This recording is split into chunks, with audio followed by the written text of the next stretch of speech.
కుటుంబ సభ్యులతో ఎంతో ఆనందంగా జరుపుకోవలసిన ఓ యువతి ప్రమాదవశాత్తు విద్యుత్ షాక్ గురై మృతి చెందింది. సిద్దిపేట జిల్లా చెర్యాల మండలం నాగపురి గ్రామంలో ఈ విషాద ఘటన చోటు చేసుకుంది. మంచినీరు పట్టుకోవడానికి మోటార్ స్విచ్ వేసే క్రమంలో మృతురాలు కావ్యకు కరెంట్ షాక్ తగిలింది. దీంతో కావ్య అక్కడికక్కడే మృతి చెందింది. పుట్టినరోజు విద్యుత్ షాక్కు గురై కావ్య మరణించడంతో కుటుంబ సభ్యులు శోకసంద్రంలో మునిగిపోయారు.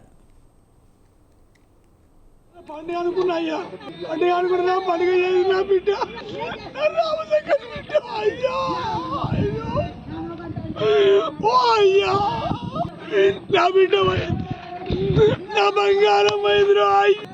ఎంత మంచిగా పెళ్లి చేస్తామని నా బిడ్డ పోయిందిరా. అయ్యో నేనేం చేస్తాను, అయ్యో నా బిడ్డ. నాగపురి గ్రామంలో మజ్జిక కావ్య గారు కరెంటు షాట్ వచ్చి ఇలా చనిపోవడం జరిగింది. ఒక బాధాకరమైన విషయం ఏంటంటే ఈ రోజు ఆమె పుట్టినరోజు చనిపోవడం వాళ్ళ కుటుంబ సభ్యులకు, ఆ కుటుంబానికి తీరని లోటుగా మేము భావిస్తున్నాం.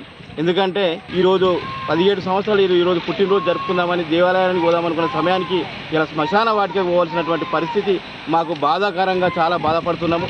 కానీ ఈమె పెద్ద కుమార్తె, కానీ ఇంటికి పెద్ద దిక్కు లెక్క వాళ్ళ తల్లిదండ్రులను ఆమె మంచిగా చదువుకుంటూ తల్లిదండ్రులను కాపాడాలి అనే ఒక సంకల్పంతో ఆమె మంచిగా చదువుకున్నటువంటి విద్యార్థి ఇలా ఆమె చనిపోవడం వల్ల నర్సింహులు కానీ లావణ్య కానీ వాళ్ళ కుటుంబ సభ్యులు చాలా బాధపడుతున్నాం అనే విషయాన్ని తెలియజేస్తున్నాము. అదేవిధంగా గౌరవనీయులు DCC అధ్యక్షులు కొమ్మూరు ప్రతాప్ రెడ్డి సార్ గారి దృష్టి కూడా తీసుకెళ్ళడం జరిగింది. సారు కూడా అధికారులతో మాట్లాడడం జరిగింది. ఖచ్చితంగా వీళ్ళ కుటుంబానికి, చనిపోయిన కావ్య గారికి ఖచ్చితంగా ఆర్థిక సాయం చేస్తామని ప్రభుత్వం తరఫున కూడా ఏ రకమైన